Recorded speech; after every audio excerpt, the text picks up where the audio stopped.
Casi siempre cuando hablamos del amor de Dios tenemos un entendimiento mundano de Él, se puede decir, a menos que el Señor Jesucristo haya obrado en nuestra vida y nos haya hecho entender realmente en qué consiste el amor de Dios. Y esto ocurre casi siempre porque tenemos una percepción demasiado sentimental de lo que es el amor. Lo enfocamos como un sentimiento, lo enfocamos como algo bueno que nace del corazón y todavía tenemos una visión medio romántica de todo eso, donde creemos que amar es tener una cantidad de mariposas en el estómago y demás. Y creo que eso se trasladó a la proclamación del Evangelio, en donde una muy cruel frase, Cristo te ama, digo que es muy cruel frase, se dice a los que no conocen a Dios y se les engaña vilmente, haciéndoles creer que realmente el beneplácito de Dios está sobre sus vidas. Y creo que la misma idea ocurre con la ira de Dios. El hombre de hoy no puede entender la ira de Dios porque para él es algo así como una emoción inmediata, como algo que aparece de manera inmediata en el corazón y que trata de destruir lo que está a su alrededor. Ese es tal vez el reflejo de lo que es la ira desde la perspectiva humana, el furor, la rabia, pero que no tiene nada que ver con lo que es la ira de Dios. Lo cierto es que la ira de Dios, al igual que su amor, es un atributo de Él y por lo tanto es algo muy controlado de parte de Dios, pero es algo que realmente no quisiéramos nosotros conocer ni experimentar en nuestras vidas. Hoy vamos a hablar justamente sobre la ira de Dios, es nuestro tema, y lo vamos a estar contrastando la ira con el Evangelio de Dios. Y les pido que por favor abran sus Biblias en Romanos y el capítulo 1, versículos 18 hasta el 25. Romanos 1, del 18 al 25.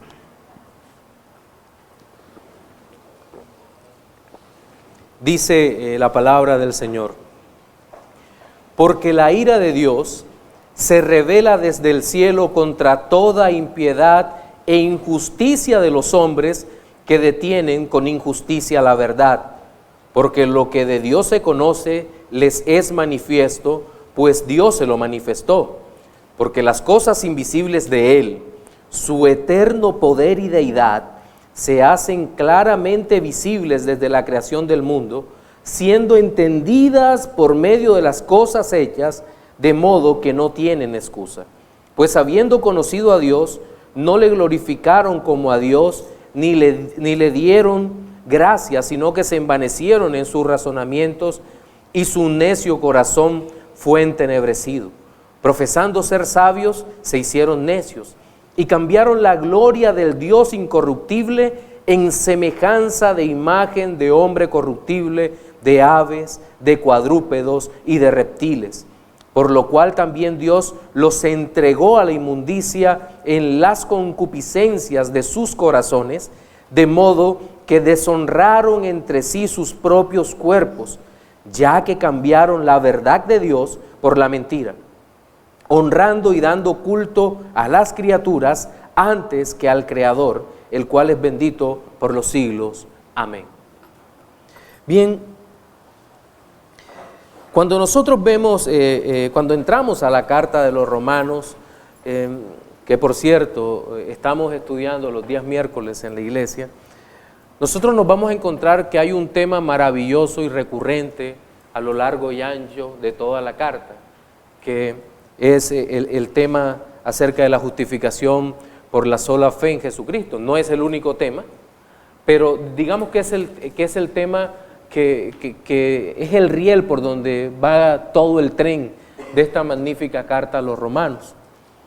Pero en este texto que acabamos de leer en particular, nosotros vemos que está contrapuesto o está a manera de contraste la ira de Dios frente al Evangelio de Dios, frente a la justicia de Dios que se revela en el Evangelio de Dios. De tal manera que nosotros encontramos que Dios en su misericordia entrega gracia abundante, justificación a través de la fe, pero por otro lado aquellos hombres que no le aman son objeto de la ira de Dios. En nuestro sermón dominical de hoy vamos a analizar 3 aspectos relacionados con la ira de Dios. En el primero de ellos vamos a ver una visión sobre la ira de Dios.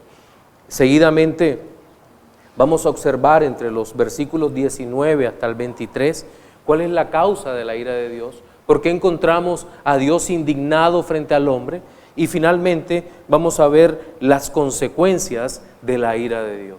Entonces, iniciemos por el primero de ellos, de nuestros puntos a tratar hoy, y es una visión de la ira de Dios.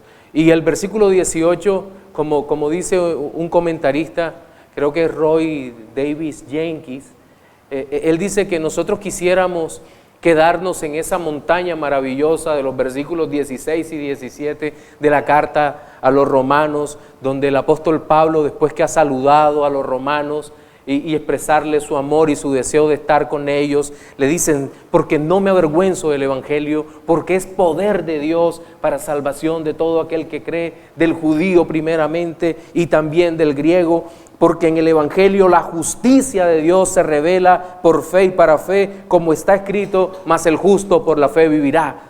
Y quisiéramos realmente quedarnos allí apreciando cómo el Dios Todopoderoso derrama su gracia de una manera tan soberana sobre cada corazón que Él ha escogido, o en el que Él ha escogido derramar esa gracia. Pero de pronto nos encontramos con este versículo y con todo lo que sigue hasta el capítulo 3, versículo 20, y lo que observamos es ira sobre ira sobre ira, y no podemos sino temblar ante esa ira, porque vemos la indignación de Dios por el pecado. Pero entonces vemos que nos muestra que esa ira de Dios es algo que se revela desde el cielo. Ya antes el Señor nos ha dicho que la justicia se revela en el evangelio de Dios, pero ahora nos dice que la ira de Dios se revela desde el cielo y nos habla contra quién se revela esa ira, pero esa palabra irrumpe, es una palabra que golpea fuertemente, porque nos está hablando de algo que parecería ser contrario a la naturaleza de Dios, pero que según la Escritura no lo es. La ira de Dios, el mismo Dios que ama, siente una profunda ira. Bien, la palabra en griego koiné para ira es el orge, es el término que se usa, y habla de algo así como una continua y constante, escuche, continua y constante indignación de Dios frente al pecado. Cuando uno estudia teología propia y empieza a entender un poquito mejor los atributos de Dios, deja de caer en el error común de separar los atributos de Dios y empieza a considerarlos en conjunto, y le da una mejor visión de quién es Dios. Y es por eso que nos gozamos cuando entendemos que el amor de Dios es eterno. Pero cuidado, la ira de Dios también es eterna. Es eterna. Piénselo de esta manera: con la misma pasión, llamémosla así, voy a usar un antropopatismo, Dios no tiene pasiones. Pero de manera que podamos entender, voy a usar esta palabra, y hago la claridad para evitar una separación de alguno que se le ocurra que estoy atribuyéndole a Dios pasiones. Pero pensemos esto: de la misma forma, con la misma intensidad con que Dios aplica su amor en el corazón de los escogidos para salvación, aplicará su ira en aquellos que le rechacen. Wow, esto hace temblar realmente. Y esa palabra que está allí, orge, tiene varias connotaciones. De hecho, alguna vez el pastor Galardi nos explicaba que es como una pasión que puede ser traducido de varias formas. Es la misma raíz de donde aparece orgía. Es decir, algo que sale es una pasión intensa por aplicar su ira. Y es la manera como Dios aplica su ira. La ira que revela desde el cielo ¿Pero contra qué lo revela? Contra toda impiedad e injusticia de los hombres.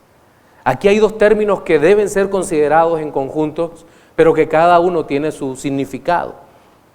En primer lugar, cuando hablamos de impiedad, tiene que ver con la falta de reverencia del hombre hacia Dios. Eso tiene que ver con la impiedad. Cuando hablamos de un impío, es un hombre que es irreverente contra el Dios Todopoderoso. Alguien que decididamente ha preferido insultar al Dios vivo a través de sus propias prácticas, a través de lo que en su propio corazón está. Eso es una persona impía, una persona que actúa de esa manera. De hecho, algunos autores relacionan esta palabra con la primera tabla de la ley. ¿Se acuerdan de los primeros 4 mandamientos en donde Dios hace prohibiciones con tener dioses ajenos delante de Él, con no levantar estatuas, con tomar su nombre en vano y obviamente con guardar el día del Señor? Entonces, digamos que muchos lo asocian más con algo litúrgico o cultico, pero no es solo de esa manera. Sí, acercarse a Dios de una manera irreverente tiene que ver con toda nuestra vida. Ahora, la siguiente palabra, la injusticia como tal, que aparece también en este versículo 18, es la relación que tiene el hombre con el hombre. Es lo que la mayoría o algunos autores o comentaristas bíblicos dicen. Es decir, el hombre se muestra injusto con los demás hombres. Pero les decía que esto debe ser considerado en conjunto porque la ira de Dios se revela desde el cielo contra estas cosas, contra la impiedad y contra la injusticia, es decir, contra la violación sistemática y continua de la santa y bendita ley de Dios. A eso se refiere. Pero también nos dice que se revela contra los hombres que detienen con injusticia la verdad. ¿Qué tiene que ver esto? ¿Por qué es tan importante que la ira de Dios se revele contra estos hombres? Es evidente que los hombres de los cuales está hablando este versículo 18 no son los mismos hombres de los cuales habla el versículo 16 y 17. Es decir, los primeros 2 versículos, 16 y 17, nos están hablando de hombres justificados por Dios, salvados por Dios para la gloria de Dios, pero ahora hay otros hombres. ¿Quiénes son estos? Los que se levantan contra la verdad de Dios. Y aquí es donde nuevamente debemos entender la verdad desde la perspectiva bíblica y no simplemente como un concepto humano. Siempre el hombre ha tenido grandes problemas para entender y reconocer qué es la verdad. De hecho, un hombre puede morir teniendo la verdad enfrente o puede perecer en sus delitos y pecados teniendo la verdad enfrente, como perecieron durante la época de Cristo muchos de los que estaban allí juntamente con él. Y pongo el caso de Pilatos. Pilatos le hizo una pregunta al Señor Jesucristo que muestra cuán relativista y subjetivista era su corazón. Esto no es algo nuevo. Le dice al Señor Jesucristo, ¿qué es la verdad? Y la verdad que estaba delante de él. La verdad no es un concepto, la verdad es una persona. Es Cristo, él mismo se definió como la verdad. Y yo soy el camino y la verdad y la vida. Nadie viene al Padre sino por mí. Y de él se deriva toda verdad en el universo. Todo lo cierto, todo lo verdadero se desprende de que Cristo es verdad, de que Dios es verdad, de que Dios es. Todo, absolutamente todo. Pero el hombre cree que verdad es lo que puede comprender, entender o practicar. Y eso lo vuelve relativista frente a todo. Y el hombre hoy en día trata de detener a Dios, porque tratar de luchar contra la verdad es tratar de detener a Dios mismo. Y usted no puede detener a Dios, ni yo puedo detener a Dios. Dios es verdad. Y Dios avanzará. Y la palabra de Dios es tan fuerte en esta parte que dice que la ira de Dios se revela contra estos hombres que detienen con su injusticia la verdad. Es decir, prefieren seguir sus propios pensamientos, su propia idea de verdad, que seguir al Dios vivo. Ahora, ¿cómo se puede vivir de una manera tan poco realista en la vida? Sin verdad. Creo que el hombre de hoy y el hombre de todas las épocas ha hecho un esfuerzo consciente por vivir sin la verdad, por aplastar la verdad. Miren, y podemos ilustrar esta triste realidad que vivimos con ejemplos dolorosos realmente, que nos pueden afectar incluso nuestra sensibilidad más profunda. Es muy triste cuando nosotros vemos a estas mujeres que protestan con los pañuelos verdes reclamando el derecho de asesinar a sus hijos. Y ellas se convencen en su corazón de que eso es parte de su cuerpo y de que pueden hacer con su bebé lo que quieran. Decía alguna vez un creyente, ¿por qué no se cortan una mano? No se atreverían, pero prefieren asesinar a su bebé. Y se convencen en su corazón de que es así, aunque todas las ciencias les digan que no es así, que es un ser independiente de ellas, que depende de ellas hasta el tiempo en que deban nacer. Solo quiero ilustrar con eso cómo se detiene la verdad. Y lo peor es que los políticos impíos y corruptos de derechas e izquierdas, de centro, de arriba, de abajo, de donde quiera que sean, les dicen o las apoyan por el solo hecho de ganar un poco más de votos y popularidad y mantenerse en el poder. Eso es solamente una manera de detener la verdad. Pero a nivel de fe como tal, muchas veces se le atribuyen a Dios cosas que no han dicho y es una manera de detener la verdad. Pero ¿qué dice el Señor en su palabra? Que Dios está contra ellos. Porque no puede ser burlado el Señor y no puede ser detenido. Entonces ahí tenemos una breve visión sobre la ira de Dios, pero veamos entonces cuál es la causa de esa ira. A partir del versículo 19 empieza el texto a decir, porque, y ese porque lo vamos a encontrar varias veces. Algunos no son traducciones exactas del griego koiné, pero casi siempre hay una preposición que intenta explicar algo o que nos explica algo.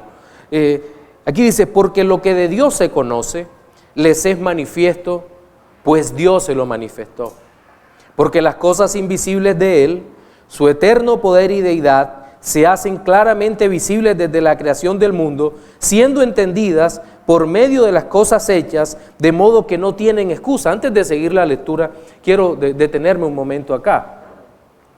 ¿Por qué se revela la ira de Dios? ¿Por qué Dios está tan continuamente indignado, eternamente indignado frente al pecado? ¿Cuál es la razón? Pues porque aunque estos hombres no pueden entender, y nosotros tampoco podíamos entender hasta que la gracia de Dios nos mostró a Jesucristo, pero estos hombres no pueden entender a Dios, sin embargo, Dios se les manifestó. Y la pregunta sería, ¿cómo se les manifestó Dios?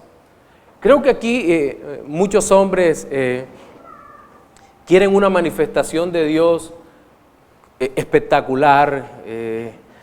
Alguna vez uno me decía, una persona a quien quiero muchísimo, él me decía, mijo, pero ¿por qué Dios no se me puede aparecer a mí como se le apareció a Pablo? Yo, no estás pidiendo nada, tú no eres Pablo. No lo va a hacer porque tienes las escrituras, tienes la proclamación de la palabra de Dios. Pero a los hombres en todo lugar del mundo, Dios se le manifestó. ¿Y qué se le manifestó? Lo que de Dios se conoce. Le manifestó las cosas invisibles de Él. Y aquí hay en particular dos referencias que nos deben llevar a todos los demás atributos de Dios y de quién es Dios. Primero nos habla de su eterno poder y su deidad. Pero pensemos en su eterno poder. Cuando pensamos en el eterno poder de Dios y comparamos la acción continua de ese poder en el universo, no podemos sino maravillarnos cuando comparamos ese poder actuando frente a nuestra temporalidad. Los que más duran 80 años. Hay horas extras para algunos otros que Dios decide darles horas extras. Y gloria a Dios por su misericordia. El hecho es que cuando llegamos al mundo ya todo estaba hecho. Ya todo estaba listo. Al parecer Dios no estaba haciendo nuevas cosas. Pero todo este mundo, su eterno poder, lo vemos en la creación de Dios. Pero es curioso, y lo he dicho varias veces, cómo ese eterno poder y aún su deidad sean cosas invisibles. Y creo que en eso consiste el poder de Dios. Predicando este sermón en Cartagena, les decía a mis hermanos de Luz de Vida que nosotros no vemos un ser grandísimo que sobrepasa el mundo y que mete sus manos en medio del mundo, poniendo las nubes a su gusto, pintando de azul el firmamento para nosotros y las aguas echándole color verde. Nosotros no vemos eso, porque vemos es el poder de Dios ya cuando ha actuado. Es decir, los árboles que crecen, ya los vemos allí, vemos su color verde, vemos el fruto, y de tal manera que para nosotros es un completo misterio. No sabemos cómo actúa Dios. O cuando vemos los animales moviéndose, no podemos sino maravillarnos por el poder de Dios. O cuando vemos un río que corre, no podemos sino maravillarnos con el poder de Dios. O aun cuando vemos nuestras propias vidas. ¿Cierto? Cuando vemos nuestras propias vidas o la vida de las personas que nos rodean. Cuando vemos a nuestros familiares o cuando percibimos el amor. En fin, hay tantas cosas que son invisibles, la forma como Dios actúa. No sabemos cómo crece el bebé dentro del vientre. No, es un verdadero misterio para nosotros. Vemos el poder de Dios actuando. Pero también es invisible su deidad, su divinidad, pero se hace claramente visible, dice el texto, se hacen claramente visibles desde la creación del mundo, siendo entendidas, y escuche esta palabra, siendo entendidas por medio de las cosas hechas. Es decir, todo lo que está hecho, todo lo que ha sido hecho, le debe proporcionar al ser humano el conocimiento del Dios creador. MacArthur dice que cuando alguien queda maravillado por el Dios creador y quiere conocerlo, el Señor proporcionará los medios para que conozcan su gracia especial. Me parece muy, muy interesante y muy lindo esa aproximación. Pero el hecho es que toda la creación, toda la naturaleza, todo lo que el hombre ve, lo que pasa delante de sus ojos, lo hacen inexcusable delante de Dios y por lo tanto objetos de la ira de Dios. La creación no puede convertir el alma, es cierto, pero deja al hombre sin excusas delante de Dios. Es más, ya en el versículo 21 hay una referencia que podríamos llamar terrible, porque dice, pues habiendo conocido a Dios, mire el tiempo verbal en que lo presenta, habiendo conocido a Dios, no le glorificaron como a Dios, ni le dieron gracias, sino que se envanecieron en sus razonamientos y su necio corazón fue entenebrecido. Esto es terrible, se envanecieron en sus propios razonamientos. ¿Cuáles? ¿Cómo debería pensar el hombre? ¿Cómo estamos estructurados los hombres para pensar? Dios nos hizo para pensar de una manera particular. Estamos hechos para pensar en causa y efecto. Nadie puede pensar más allá de esta realidad. Nadie puede sustraer ese pensamiento. De hecho, ese fue uno de los grandes fracasos de la filosofía empirista. Porque al no poder asociar la vida a una causa principal, fracasaron en su pensamiento y en su filosofía. Pero nosotros estamos estructurados racionalmente para pensar en causa y efecto. Y es por eso que los niños siempre están preguntando ¿y por qué? ¿Y por qué? ¿Y por qué? De hecho, hay una historia, alguna vez totalmente cierta. Alguna vez un niño se levantó de su cama, un chico de 3 o 4 años, se acerca a su tía y le dice, ¿y de dónde vengo? Su tía se lo queda mirando y le dice, vienes del cuarto. Naturalmente no sabía lo que estaba preguntando, pero de pronto dice, no, yo sé que vengo del cuarto, pero ¿de dónde estaba antes? Enseguida entendió, algo está pasando. Vienes del vientre de tu mamá. Sí, ya me lo dijiste alguna vez, pero ¿de dónde vengo yo? ¿De dónde provengo? Bien, a ti te hizo el Señor con un propósito y empezaste a asistir, fue a partir de ese momento en que fuiste concebido. Estamos estructurados para pensar así. ¿Por qué razón los evolucionistas tratan de encontrar la causa primaria de nuestra existencia en un piojoso mono? Porque necesita un porqué, necesita un entender que vino de algo. Seguramente por eso ellos son más feos que nosotros, porque vienen del mono. Pero nosotros, mis hermanos, estamos estructurados para pensar que toda esa creación ha sido hecha por Dios. Pero al no pensar así, el necio corazón es entenebrecido y por eso la ira de Dios viene sobre ellos. Y esa palabra es terrible. Necio corazón fue entenebrecido. Entenebrecer, es decir, envuelto en las tinieblas. Es lo que representa ese término y es un término realmente fuerte. Porque lo que está diciendo es que una persona que una vez ha alejado su pensamiento de Dios, que es incapaz de ver la causa de todo en Dios, que es incapaz de ver que Dios sostiene todas las cosas, es entregado a su pensamiento entenebrecido. Un pensamiento envuelto en la maldad de su corazón, en sus tinieblas, del cual Dios se va alejando más y más. Y por eso dice la Escritura, profesando ser sabios, se hicieron necios. Es decir, lo que querían ser, terminaron siendo todo lo contrario. Es decir, yo soy sabio porque mi pensamiento está más elevado que el tuyo. De hecho, una de las características del evolucionismo como tal es que miran con desdén por encima del hombro a todo aquel que no crea en el evolucionismo. Y el evolucionismo, solo por poner una de tantas herejías contrarias a la palabra de Dios, y digo herejía porque el evolucionismo no es ciencia, casi siempre miran por encima del hombro a todo aquel que sea creyente. De hecho, hace algunos años en una entrevista llamaron a un anglicano científico a debatir contra un evolucionista. Y al preguntarle, el periodista le dice, ¿por qué deberíamos creer en la evolución? Y todo el mundo esperaba que diera razones. Y dice, porque es un hecho y punto. Pero ¿te estás dando cuenta de lo que estás diciendo? Sí, pero es que la evolución es un hecho y punto y no se puede pensar en otra cosa. Yo dije en ese momento que estaba viendo, nunca había visto un científico tan dogmático. ¡Wow!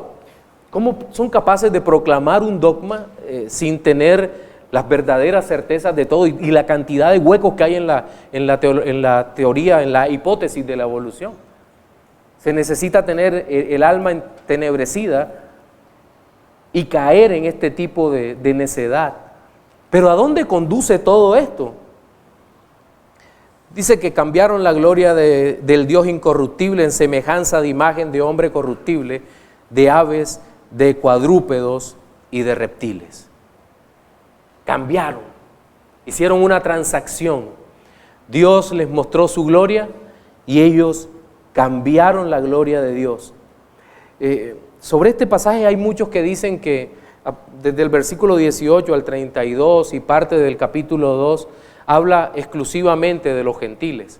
Pero creo que esta referencia en particular es al Israel que salió de Egipto y que posteriormente hicieron un becerro de oro y lo adoraron. De tal manera que creo que esto es, sí, mayormente para los gentiles, pero indudablemente el apóstol Pablo va insertando algunas referencias a Israel para posteriormente en el capítulo 2 más adelante desarrollar toda una acusación contra el pueblo de Israel.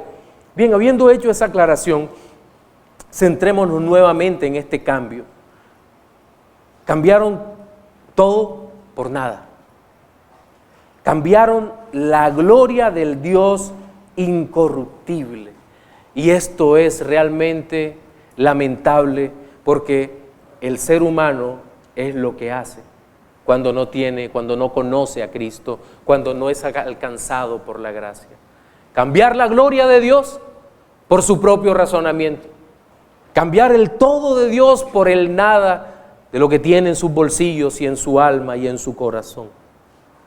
Ahora, ¿cuáles son las consecuencias al recibir la ira de Dios? En el versículo 24 dice: por lo cual Dios también los entregó a la inmundicia en las concupiscencias de sus corazones, de modo que deshonraron entre sí sus propios cuerpos, ya que cambiaron la verdad de Dios por la mentira, honrando y dando culto a las criaturas antes que al Creador, el cual es bendito por los siglos. Amén. Luego en el versículo 26 va a repetir nuevamente: por esto Dios los entregó. Y en el versículo 28, en la parte B, va a decir: Dios los entregó. Y en el versículo 32 nuevamente se va a hacer una referencia a que Dios los entregó. La consecuencia directa de la ira de Dios es la entrega de Dios que Dios hace al hombre a sus propias concupiscencias y maldades. Es como si Dios dijera: ¿no me tienes en cuenta? Todo lo que piensas es contra mí, tu pensamiento es de continuo contra mí. Está bien, te entrego a tu propia maldad. Mire, no hay nada peor que ser entregado a nuestra propia maldad, a nuestros propios pecados. Por eso debemos suplicar a Dios continuamente, aun siendo creyentes, que no seamos entregados en nuestros propios pecados, que nuestros deseos malvados no sean satisfechos. Lastimosamente esto no se habla hoy. Hoy en día se estimula la avaricia y la codicia desde los púlpitos. Confiesa, declara, ten, bla, bla, bla. Solo por mencionar algo. Pero ¿cuántas cosas más pueden ser destructivas para nuestra propia alma, mis hermanos, si Dios nos entrega a nuestra propia codicia, a nuestra propia avaricia, a nuestro propio corazón pecaminoso? Pereceríamos satisfechos, o tal vez no, en nuestras prácticas mundanas y perversas. Que Dios tenga misericordia de Dios y nos aleje de estas cosas. Dios los entregó a la inmundicia en las concupiscencias de sus corazones, de modo que deshonraron entre sí sus propios cuerpos, ya que cambiaron la verdad de Dios por la mentira. Otra transacción. Cambiaron la gloria de Dios primero y se envanecieron en sus razonamientos, pero ahora nos dicen que cambiaron la verdad de Dios por la mentira. En el versículo 18, en el primero que leíamos, veíamos que el hombre detiene con injusticia la verdad. Pero ahora vemos que no hay ningún interés del hombre en la verdad. El hombre natural no está interesado en la verdad. La verdad siempre será algo relativo, subjetivo o conveniente para él. No. La verdad de Dios es Dios mismo. Y en este cambio que aparece aquí en el versículo 25, se dice que ese cambio consistió básicamente en honrar y dar culto a las criaturas antes que el Creador. Idolatría.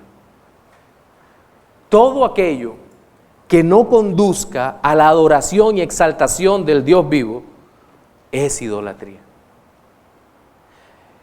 Y no me refiero únicamente a la visible idolatría de los ídolos mudos que todos conocemos y que es tan evidente para todos y cada uno de nosotros como protestantes, cualquiera sea nuestro trasfondo, sino a todos y cada uno de los ídolos que creamos en nuestro propio corazón, empezando por nosotros mismos. ¿Usted cree que no es fácil crear un ídolo de nosotros mismos? Vaya, si es fácil, cuando cada mañana nos vemos al espejo y decimos, qué bello soy.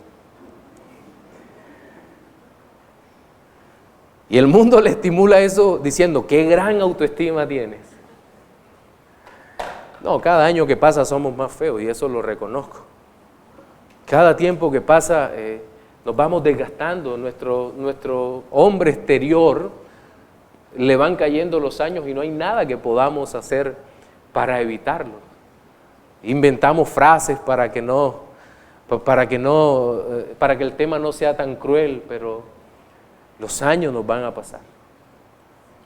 Pero podemos crear ídolos de nuestras esposas, nuestras familias. Y eso es una realidad. Podemos idolatrar todo eso. Podemos idolatrar a nuestros hermanos, a nuestra iglesia local, a nuestros pastores. Tantas cosas que podemos idolatrar, siempre las criaturas antes que el Creador. No, el centro de nuestra atención, el foco de nuestra vida, el objetivo principal debería ser glorificar a Dios en cada momento de nuestra vida. Y eso lo entiende el apóstol Pablo, y es por eso que aquí hay un corte maravilloso al final de esta sección, cuando dice, el cual es bendito por los siglos, amén.